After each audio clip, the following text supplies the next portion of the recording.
Kitab ini berjudul Fadail Syahri Ramadan, keutamaan-keutamaan bulan Ramadan.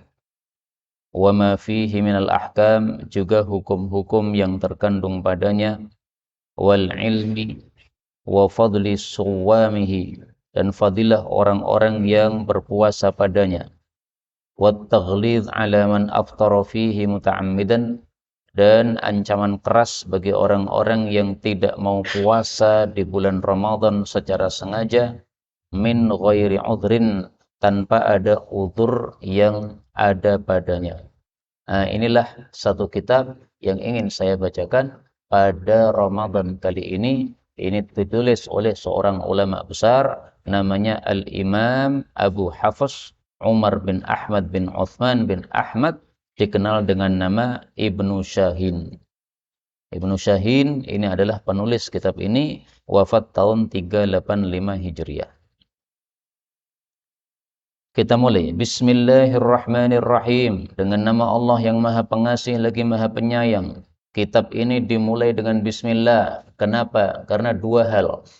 Yang pertama, karena mengikuti Allah di dalam Al-Quran. Allah memulai Al-Quran dengan bismillahirrahmanirrahim. Yang kedua, karena sabda Rasulullah sallallahu alaihi wasallam. Rasulullah bersabda, setiap perkara yang penting kalau tidak dimulai dengan bismillah maka kurang barokah. Kullu amrin dibal, setiap perkara yang penting la yubda'u fihi bi bismillahirrahmanirrahim, yang tidak dimulai dengan bismillah, aqta', maka dia terputus dari barokah. Hadis riwayat Abdul Qahir, derajatnya sahih kata Imam Nawawi rahimahullah. Kemudian beliau mengatakan, "'Alallahi tawakkaltu", hanya kepada Allah saya bertawakal. Kemudian beliau menyebutkan sanadnya. Ini sanad periwayatan hadis ini sampai kepada penulisnya, yaitu Al-Imam Ibnu Syahin rahimahullahu taala. Beliau mengatakan, babun, bab yang pertama, fi Ramadan, fi fadli syahri Ramadan, keutamaan bulan Ramadan. Wa ma ja'alahu Allahu azza wa jalla fihi minal barakah, dan berkah yang diciptakan oleh Allah di bulan Ramadan. War rahmah, juga rahmat Allah. Wal maghfirah, juga ampunan Allah. Liman syahidahu, bagi yang menyaksikan Ramadan. Wa shamahu, dan berpuasa padanya. Wa fadlihi ala syuhur, dan fadilah bulan Ramadan di atas bulan-bulan yang lain.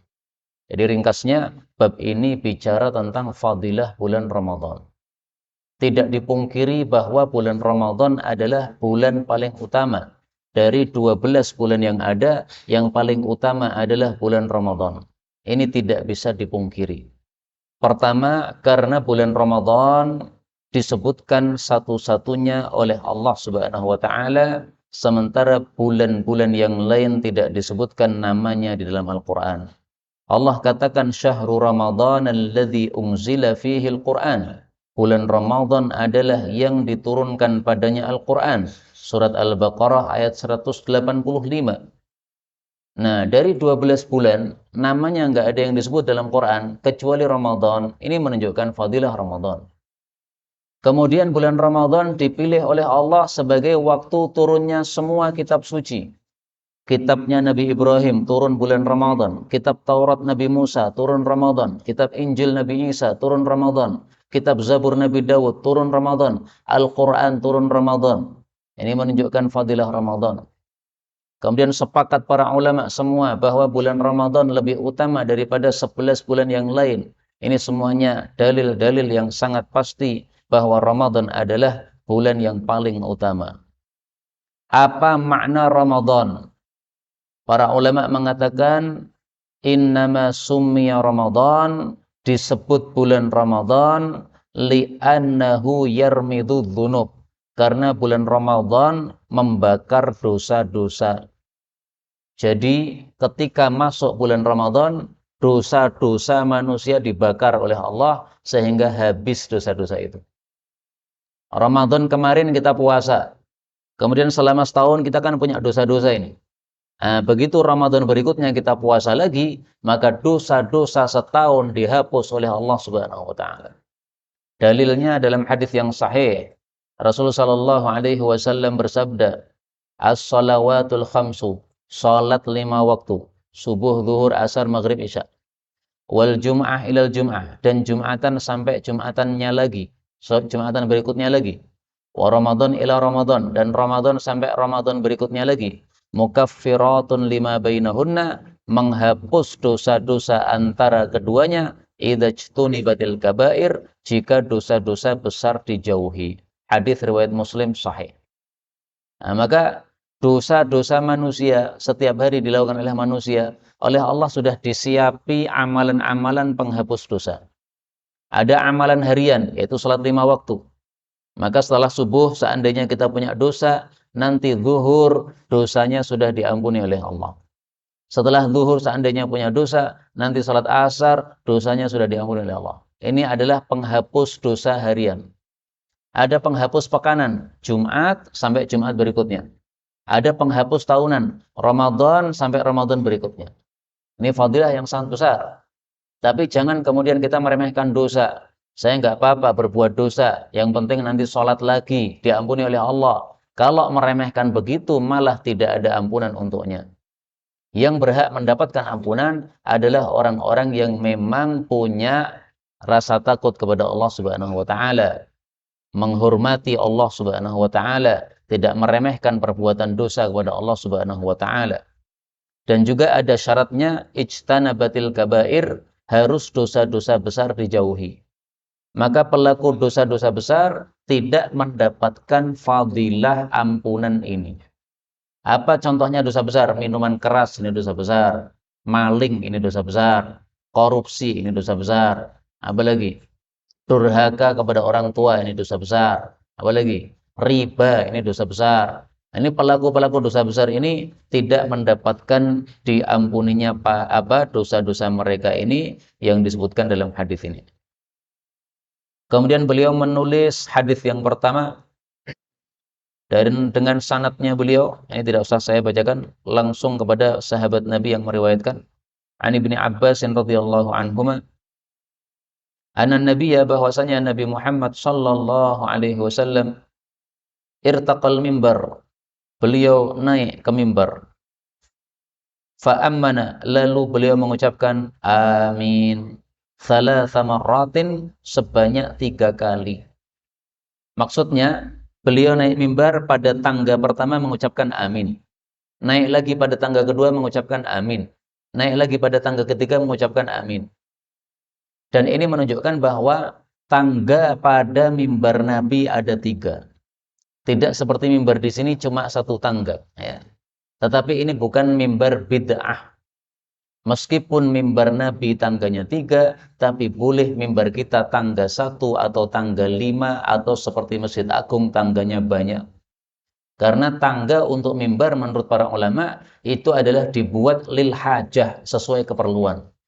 Kalau masjidnya besar sehingga imamnya harus tinggi supaya tampak oleh semua jamaah, maka dibuat tangga yang banyak, nggak apa-apa. Kalau masjidnya kecil seperti ini, maka tangganya 1 sudah cukup terlihat oleh semua jamaah, juga nggak ada apa-apa.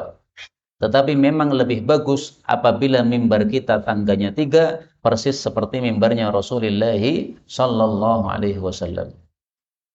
Tsumma qala, kemudian Nabi bertanya, hal tadrun, apakah kalian tahu, limadza amantu, kenapa saya mengucapkan amin? Qalu, mereka mengatakan, Allah wa rasuluhu a'lam, Allah dan Rasulnya lebih tahu. Jadi kalau kita ditanya sesuatu tidak paham, maka jawabannya ini, Allah dan Rasulnya lebih tahu. Rasulullah setelah naik mimbar pada tangga yang ketiga, beliau sudah selesai mengucapkan 3 kali amin, kemudian bertanya, tahu nggak kenapa saya tadi amin 3 kali? Maka dijawab oleh para sahabat, Allah dan Rasul lebih tahu. Maksudnya kami nggak tahu. Kalau ada pertanyaan agama ditujukan kepada saya tidak tahu, maka saya jawab Allah dan Rasul lebih tahu. Tetapi kalau ada pertanyaan masalah dunia ditujukan kepada saya tidak tahu, maka saya cukup mengatakan Allah lebih tahu. Tidak pakai dan Rasulnya. Misalnya HP rusak, gimana cara memperbaiki? Nah, saya bilang Allah lebih tahu. Kenapa tidak ditambahi Allah dan Rasulnya? Karena Rasul juga nggak paham HP. Maka untuk masalah dunia cukup Allah saja yang lebih tahu. Tapi masalah agama Allah dan Rasul lebih tahu. Qala, kemudian Nabi mengatakan, Ja'ani Jibril. Datang kepada saya malaikat Jibril alaihi salam. Fa akhbarani, lalu dia mengabari saya. Annahu, bahwasannya man dzukirtu indahu.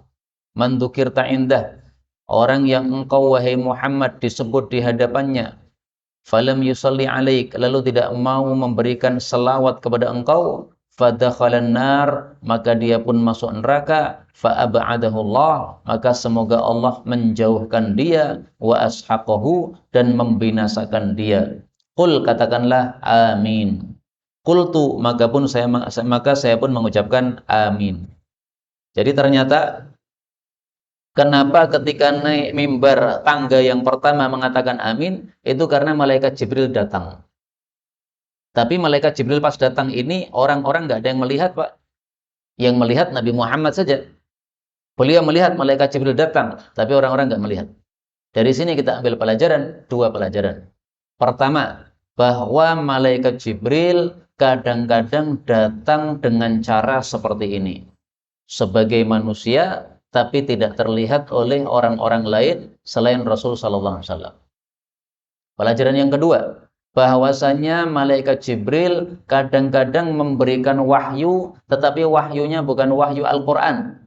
Termasuk ini kan wahyu dari Allah ini, disampaikan oleh malaikat Jibril, tapi ini bukan Al-Qur'an. Ini adalah hadis Nabi Muhammad sallallahu alaihi wasallam. Maka Jibril mengatakan, siapa yang ada orang yang namamu disebut, dia tidak memberikan selawat, maka semoga Allah memasukkan dia ke dalam neraka. Ucapkanlah amin. Maka Nabi Muhammad mengatakan amin. Karena itu dari sini kita ambil pelajaran, kalau kita mendengar Rasulullah sallallahu alaihi wasallam disebutkan, hendaklah kita selawat. Tapi kadang-kadang dalam satu ceramah seperti ini, selawat Nabi disebut berkali-kali. Apakah harus selawat terus? Maka jawabnya adalah yang wajib cuma satu kali dalam satu majelis. Ini menurut sebagian pendapat ulama. Jadi kalau di majelis ini saya berkali-kali menyebut Nabi, panjenengan sudah selawat satu kali, nanti-nanti tidak selawat, tidak berdosa. Tetapi kalau dari awal majelis sampai akhir majelis, belas menang tidak mau salawat, nah di situ disebut bakhil namanya. Rasulullah Shallallahu Alaihi Wasallam bersabda, al-bakhilu man dzukirtu indahu. Orang yang bakhil adalah orang yang aku disebut di hadapan dia, falam yusalli alayya, lalu tidak mau selawat kepada saya. Hadis riwayat Tirmidzi. Dan selawat ini kan gampang, Pak. Allahumma sholli ala Muhammad, ini sudah selawat. Sallallahu alaihi wasallam, ini sudah selawat. Jadi gampang sekali. Maka kenapa kita tidak mau selawat? Padahal gampang. Padahal fadilahnya sangat besar. Satu kali kita selawat, 10 kali Allah balas dengan selawat dari Allah. Sebagaimana sabda Nabi sallallahu alaihi wasallam, man shalla alaika marratan, barang siapa yang selawat kepada engkau dari umatmu sholatan satu kali, kataballahu lahu biha asyra hasanatin, Allah kirimkan 10 pahala untuk dia. Wa maha anhu asyra sayyiatin, Allah hapuskan 10 dosa dia. Wa rafa'a lahu asyra darajatin, Allah tinggikan 10 derajat dia. Wa radda alaihi mithlaha, dan Allah kasih selawat yang semisal kepadanya. Hadis riwayat Imam Ahmad, kata Syekh Albani, derajatnya sahih. Nah, hadis ini menjelaskan apa maksud Allah memberikan selawat 10 kali kepada hamba. Yaitu dikasih 10 pahala, digugurkan 10 dosa, ditinggikan 10 derajat, dan dikasih selawat oleh Allah, yaitu pujian dari Allah Subhanahu wa ta'ala. Kita lanjutkan. Kemudian Jibril mengatakan pada saat Nabi naik tangga kedua, wa man adraka walidayhi aw ahadahuma, siapa yang masih berjumpa dengan orang tuanya atau salah satunya, falam yabarrahuma, lalu tidak mau birrul walidain kepada keduanya, fadakhalan nar, lalu masuk neraka, fa'ab'adahu Allahu ashaqah, semoga Allah menjauhkan dan menghancurkan dia. Qul amin, katakan amin wahai Muhammad. Qultu amin, saya pun mengatakan amin. Ini menunjukkan bahwa orang tua kita adalah pintu menuju surga. Maka kalau masih ada bapak ibu, mari jadikan bapak ibu itu untuk masuk kita ke dalam surga. Bapak sudah wafat, mari jadikan ibu itu menjadi pintu kita masuk surga. Ibu sudah wafat, mari jadikan bapak kita yang tersisa itu pintu untuk masuk surga. Caranya gimana? Bakti kepada kedua orang tua. Apa maksudnya bakti? Maksudnya berbuat baik. Berbuat baik berarti tidak boleh berbuat jelek. Maka bahasa kasar kepada ibu, bahasa kasar kepada bapak, ini tidak boleh. Kalau sudah terlanjur bagaimana? Ya, kita perbaiki. Untuk berikutnya jangan kasar lagi kepada bapak, jangan kasar lagi kepada ibu. Yang sudah lalu, udah, ini harus kita hapus, untuk sekarang kita perbaiki. Bahkan sering saya katakan, kalau kepada bapak itu jangan pakai bahasa ngoko, karena ini kurang bagus. Pada ibu jangan pakai bahasa ngoko, ini kurang bagus. Bapak ibu kan levelnya di atas, anak itu levelnya bawah, maka harus menghormati dengan pakai bahasa kromo, bahasa halus. Kita orang Jawa ada bahasa halus, maka kita hendaklah pakai bahasa halus kepada orang tua kita. Kemudian kita lanjutkan, waman adraka syahra Ramadan. Ini malaikat Jibril ngomong pada Nabi naik mimbar yang ketiga, tangga yang ketiga. Barang siapa yang berjumpa dengan bulan Ramadan, falam yughfar lahu, lalu tidak mendapatkan ampunan, fadakhalan nar, lalu masuk neraka, fa'ab'adahu Allah, semoga Allah menjauhkan dia. Qul amin, katakanlah amin wahai Nabi Muhammad. Qultu amin, saya pun mengucapkan amin. Nah, inilah kalimat yang ketiga, ini yang berkaitan dengan bulan Ramadan. Semestinya orang masuk Ramadan itu dosanya diampuni oleh Allah. Seperti tadi saya katakan, Ramadan 1 sampai Ramadan berikutnya menyebabkan dosa-dosa diampuni oleh Allah. Mestinya setiap kita begitu. Tapi ada orang yang ketemu Ramadan, dosanya tetap nggak dihapus oleh Allah. Itu orang binasa kayak begitu.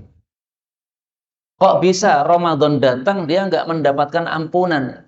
Pertama, mungkin dia tidak puasa. Mestinya puasa tapi nggak puasa. KTP-nya Islam. Kalau ditanya agama apa? Islam. Kalau ditanya nikah mau pakai syariat apa nih? Syariat Islam. Tetapi ternyata tidak mau menjalankan ajaran Islam puasa Ramadan. Maka Ramadan datang, dosanya nggak diampuni. Karena nggak mau ikut puasa Ramadan. Atau dia sebenarnya puasa Ramadan, tapi tadi tidak memenuhi syarat untuk dapat ampunan, yaitu masih mau dosa-dosa besar. Tadi kan syaratnya diampuni kan menjauhi dosa besar. Dia masih mau transaksi riba. Riba dosa besar, berarti tidak dapat ampunan. Itu yang dijauhkan oleh Allah Subhanahu wa Ta'ala. Riba itu bagaimana? Karena sebagian orang ternyata nggak paham riba itu, Pak. Saya baru tahu bahwa sebagian orang tidak paham apa maksudnya riba. Dikira riba itu kalau saya pinjam duit, kemudian setelah itu saya mengembalikan lagi. Utang itu riba. Bukan begitu.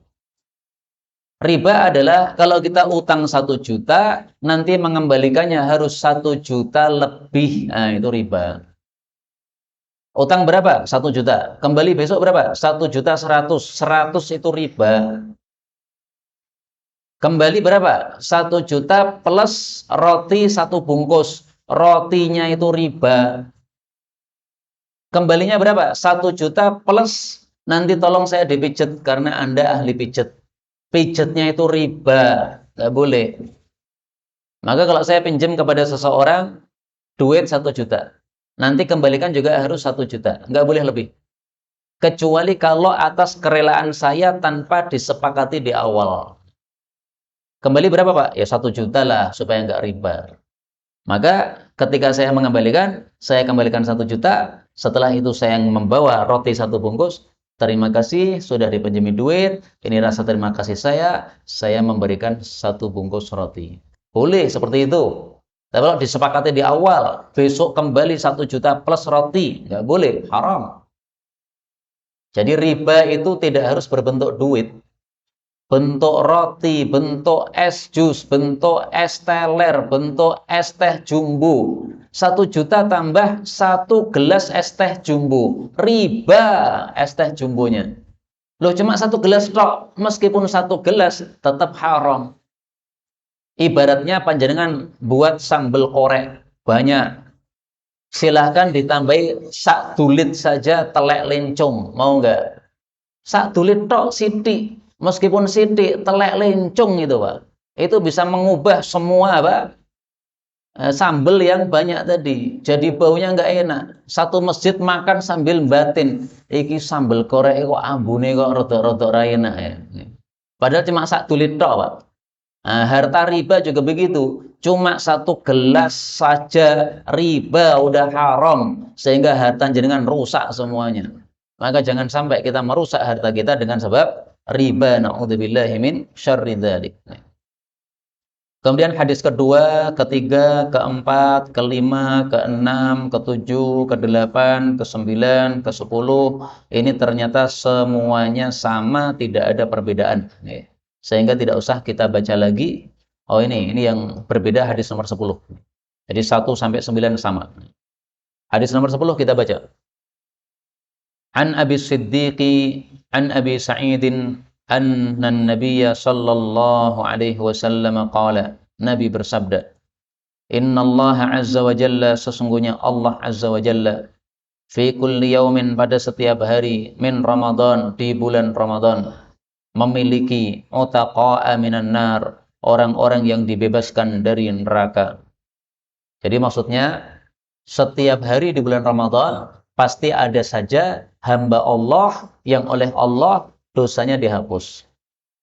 Kamu sebenarnya berhak masuk neraka, tapi atas rahmatku dosa-dosamu saya hapus. Nah, maka kalau dia mati berarti dia langsung masuk surga, tidak perlu masuk neraka. Itulah yang disebut utaqa, dibebaskan dari neraka, yaitu dosa-dosanya dihapus oleh Allah.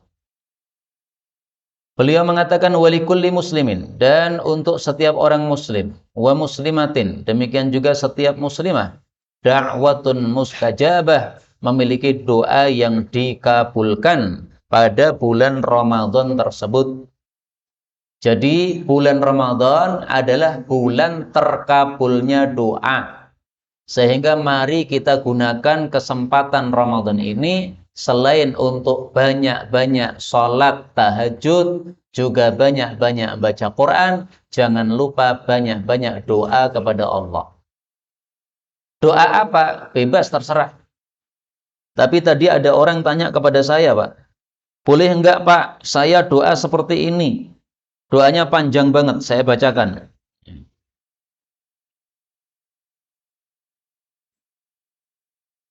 Assalamualaikum. Waalaikumsalam. Afwan Ustadz, mau tanya, apakah boleh membaca doa di bawah ini? 1. Ya Allah, jadikanlah hamba, kedua orang tuaku, semua kerabatku, semua tetanggaku, Presiden Jokowiku, dan semua pemimpin Indonesiaku, kaum muslimin. Jadikanlah kami orang yang beriman, bertakwa, berakhlak mulia, dan bermanhaj salaf. 2. Berilah hamba rizki yang halal, melimpah dan barokah. 3. Berilah hamba istri yang agamanya baik, akhlaknya mulia, bermanhaj salaf, berasal dari keturunan yang baik, dan kaya harta. Wes, top tenan iki. Ya Allah, sembuhkanlah hamba dari segala penyakit, berilah hamba kesembuhan dan tidak kambuh lagi. Nah, ini doa ditanyakan, boleh enggak? Maka saya jawab, boleh. Tetapi lebih ringkas doa sapu jagat. Rabbana atina fid dunya hasanah wa fil akhirati hasanah wa qina adzabannar. Tapi panjenengan mau doa yang rinci seperti ini enggak apa-apa. Misalnya panjenengan punya masalah apa, sebutkan masalahnya, ya Allah, saya punya masalah ini, tolong diselesaikan ya Allah, enggak apa-apa. Tapi pakai doa sapu jagat juga enggak apa-apa. Rabbana atina fid dunya hasanah wa fil akhirati hasanah wa qina adzabannar. Jadi sekali lagi, Ramadan adalah bulan terkabulnya doa. Maka di dalam Al-Quran Allah Subhanahu wa Ta'ala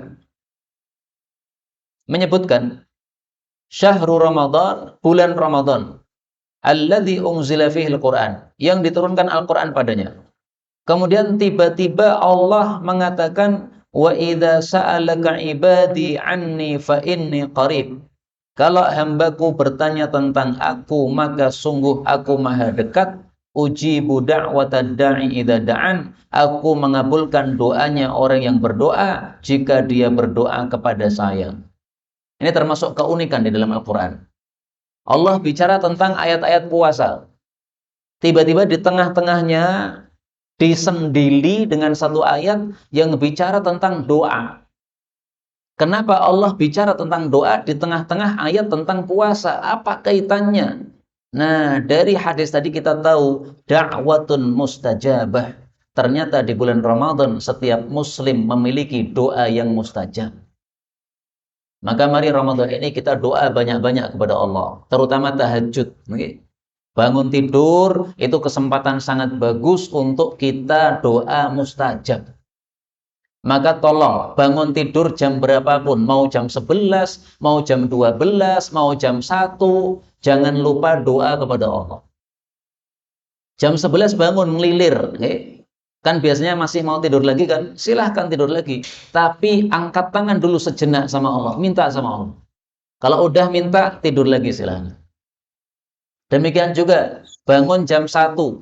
Ini HP saya Ramadan, saya kasih alarm jam 2 kurang seperempat. Kenapa? Ngimami tarweh jam 2 malam. Nah, kalau saya bangun jam 12, maka saya lihat jam, wah jam 12. Saya taruh lagi, saya tidur lagi, Pak. Tapi sebelum tidur saya doa dulu. Doanya apa? Nah, paling bagus kalau kita membaca doa mustajab ketika bangun tidur yang disebutkan oleh Nabi dalam hadis yang sahih. Man ta'arra minal lail, barang siapa yang bangun malam, faqala hina yastayqid, lalu mengucapkan la ilaha illallah wahdahu la syarika lah, lahul mulku wa lahul hamdu yuhyi wa yumit biyadihil khair wa huwa ala kulli syai'in qadir. Subhanallah walhamdulillah wa la ilaha illallah wallahu akbar wa la hawla wa la quwwata illa billah. Nah, doa ini dulu. Kalau ini sudah, baru kemudian kita angkat tangan membaca apapun doa. Kata Nabi, ustujibalah, pasti dikabulkan oleh Allah. Nah, maka bangun tidur, ini doa hendaklah kita baca. Karena itu, supaya terkesan, mari kita baca bersama-sama doa mustajab ini. La ilaha illallah wahdahu la syarika lah, lahul mulku wa lahul hamdu wa huwa ala kulli syai'in qadir. Alhamdulillah wa subhanallah wa la ilaha illallah wallahu akbar wa la hawla wa la quwwata illa billah. Gampang tak Pak? Ini lebih ringkas daripada yang tadi. Kalau tadi ada yuhyi wa yumit biyadihil khairu, kalau di sini nggak ada. Nah, boleh pakai, boleh tidak, karena ada dua riwayat. Jadi ringkasnya tahlil 1 kali sampai lahul mulku wa lahul hamdu wa ala kulli syai' apa? La ilaha illallah wahdahu la syarikalah, lahul mulku wa lahul hamdu wa ala kulli syai'in qadir, ini 1 kali. Kemudian tahmid, tasbih, tahlil, takbir, dan la haula wa la quwwata illa billah. Jadi cuma 2 kalimat saja. Nah, mari kita ulangi lagi. La ilaha illallah wahdahu la syarika lah, lahul mulku wa lahul hamdu wa huwa ala kulli syai'in qadir. Ini 1. Alhamdulillah wa subhanallah wa la ilaha illallah wallahu akbar wa la hawla wa la quwwata illa billah. Sekali lagi. La ilaha illallah wahdahu la syarika lah, lahul mulku wa lahul hamdu wa huwa ala kulli syai'in qadir. Alhamdulillah wa subhanallah wa la ilaha illallah wallahu akbar wa la hawla wa la quwwata illa billah. Habis itu panjenengan angkat tangan, doa apapun bebas. Doa Jawa boleh, Indonesia boleh, Arab boleh, Inggris boleh, pokoknya doa. Pakai bahasa Jawa halus boleh, pakai bahasa Indonesia boleh, bebas pokoknya. Kemudian hadis yang ke-11. Ani bin Umar radhiyallahu anhuma, qala Rasulullah sallallahu alaihi wasallam, idza kana, apabila datang awwalu lailatin, malam pertama min Ramadan, dari bulan Ramadan, maka fadilah yang muncul adalah satu, futihat, dibuka-buka, abwabul jinan, pintu-pintu jannah, kulluha, semuanya. Ini tertulis jinan, ini mestinya jinan, enggak pakai tasdid ya. Pintu-pintu jannah dibuka semuanya. Ada berapa pintu jannah? Kata Nabi ada 8, semua dibuka. Mungkin muncul pertanyaan, apa fungsinya pintu jannah dibuka? Kita masih belum bisa masuk, masih berada di dunia. Maka jawabnya adalah pintu jannah dibuka, ada manfaatnya, ada efeknya, yaitu kita jadi semangat berbuat baik, dan itu kita rasakan dalam hati kita masing-masing. Biasanya baca Quran cuma sedikit hari-hari biasa. Nah, bulan Ramadan waktu luang ngambil Quran, waktu luang ngambil Quran. Baca Quran bisa 1 juz 1 hari. Nah, ini menunjukkan bahwa ini efek dari dibukanya pintu surga, ternyata ada manfaatnya. Maka jangan dikatakan ini sia-sia, kita nggak bisa masuk surga. Nggak, bukan sia-sia. La yughlaqu, tidak dikunci, minha, darinya, babun wahidun, satu pun pintu, asyahra kullah, sebulan penuh. Fadilah yang kedua, wa ghulliqat, dikunci-kunci, abwabun niran, pintu-pintu neraka, falam yuftah minha babun wahidun, tidak ada satu pun yang dibuka darinya, asyahra kullah, sebulan penuh. Berapa pintu neraka? Allah sebutkan jawabannya dalam Al-Quran. Laha sab'atu abwabin. Surat Al-Hijr ayat 44. Bagi neraka ada 7 pintu. Jadi surga pintunya 8, neraka pintunya 7. Semua pintu ini dikunci oleh Allah, gak ada yang dibuka. Apa saja? Neraka Jahim, neraka Hawiyah, neraka Hutamah, neraka Saqar, neraka Jahanam, dan lain-lain. Semuanya dikunci oleh Allah Subhanahu wa ta'ala. Mungkin muncul pertanyaan, apa fungsinya pintu neraka dikunci? Toh belum ada yang dimasukkan neraka. Jawabannya sama dengan tadi. Meskipun neraka belum dimasuki orang sekarang ini, tetapi ketika dikunci ada manfaatnya, yaitu muncul dalam hati kita semangat untuk berhenti dari maksiat. Yang biasanya rutinan maksiat, kemudian Ramadan berhenti. Kenapa? Khawatir kalau dia berbuat maksiat, puasanya jadi batal. Misalnya seorang penjual kadang-kadang nipu. Nah, pas Ramadan dia berhenti dari nipu. Kenapa? Khawatir nanti nggak berkah dagangannya dan puasanya batal. Bahkan saya dikasih tahu teman saya dari Lamongan, dia katakan ada di tetangga dia melacur di sana, di Lamongan. Tapi kalau bulan Ramadan tutup lacurnya, khatam Quran, Pak. Mbak, malam bisa main, Mbak? Oh, ini Ramadan nggak bisa. Saya baru khataman. Masya Allah. Ramadan nih, Pak. Meskipun nanti setelah Ramadan katanya buka lagi. Masya Allah. Benar nggak? Saya nggak ngerti. Ini cerita dari teman saya. Nah, maka ini menunjukkan bahwa Ramadan ada manfaatnya untuk kita ketika pintu-pintu neraka dikunci. Fadilah ketiga, wa ghullat, dan dibelenggu, utatus syayatin, setan-setan pembangkang. Jadi di bulan Ramadan setan-setan yang membangkang oleh Allah diikat. Berarti tidak semua setan. Manusia ini dilengkapi oleh Allah 2 makhluk. Setiap manusia ditempeli oleh malaikat dan ditempeli oleh jin. Jinnya disebut jin qarin, malaikatnya disebut malaikat qarin. Nah, jin qarin ini termasuk yang tidak diikat oleh Allah. Sehingga dalam hati manusia masih ada kadang-kadang keinginan berbuat maksiat meskipun bulan Ramadan. Kenapa? Jin korin masih ada. Tapi mungkin kekuatannya lemah. Ya. Biasanya jin korin ini kekuatannya misalnya 100%. Ini Ramadan karena kita lapar sehingga mengecil aliran darah, sehingga setannya pun juga mengalirnya susah.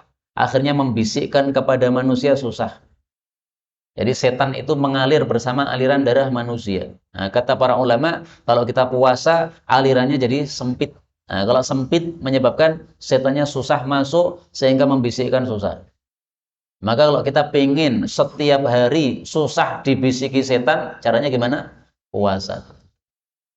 Ada seorang tokoh di Solo, nggak saya sebutkan namanya. Masih muda, tapi dia puasan Daud. Pak. Ditanya, loh mas, kok puasan Daud?